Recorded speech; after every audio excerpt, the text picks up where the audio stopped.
Hello, my name is Andrew Peng. Welcome to another edition of CMS Forex News.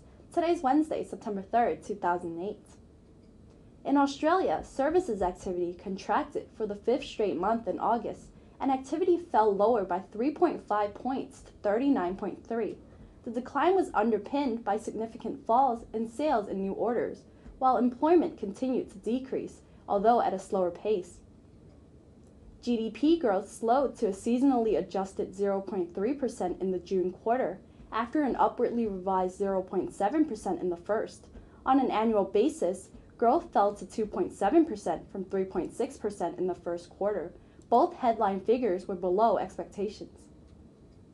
The weak growth justifies the interest rate cut we saw earlier in the week, though today's news caused another dip in the Aussie-US dollar pair.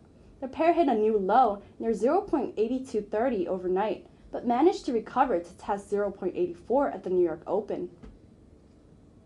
In the UK, the nationwide consumer confidence index remained unchanged from an upwardly revised 52 in August. That's a 4-year low, and the index has been in a steep decline since hitting 99 in September of last year. The services PMI, though in contraction for a fourth straight month, did surprise forecasts on the upside, and increased to a reading of 49.2. Still, the mood around the pound has not changed. It dropped 80 pips to start the European session and hit a low below 1.77 following its services release. Like other pairs, it managed to rebound against the Greenback as the New York session approached. Services activity in the Eurozone declined in August for the third straight month. The 48.5 reading was slightly higher than the preliminary estimate of 48.2 and is an improvement on July's 48.3, which was a 5-year low. Activity in Germany was above the 50 level, but it fell from its pace in July. France and Italy, though both below the 50 expansion-contraction level, did register some improvement. Retail sales in the Eurozone for the July period disappointed forecasts. Sales fell 0.4% for the month, and June's figure was revised down to show a 0.9% fall. On the year, prices were down 2.8%, and June's figure was revised down to a record fall of 3.2%. Also today, the revised version of Eurozone GDP for the second quarter matched preliminary estimates of a 0.2% decline, while the annualized rate was revised lower to 1.4%. Investment spending, consumer spending, and exports all declined. If these conditions continue, and the weak data has not let up recently, the Eurozone economy may see a recession.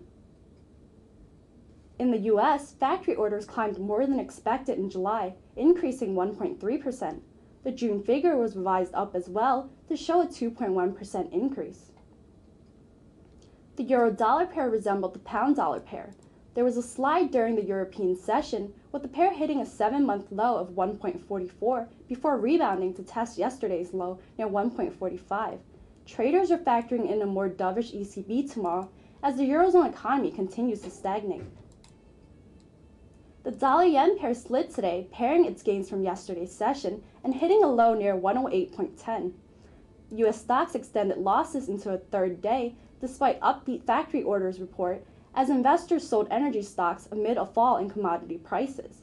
Unease in equity markets boosted the yen and Swiss franc in New York trading.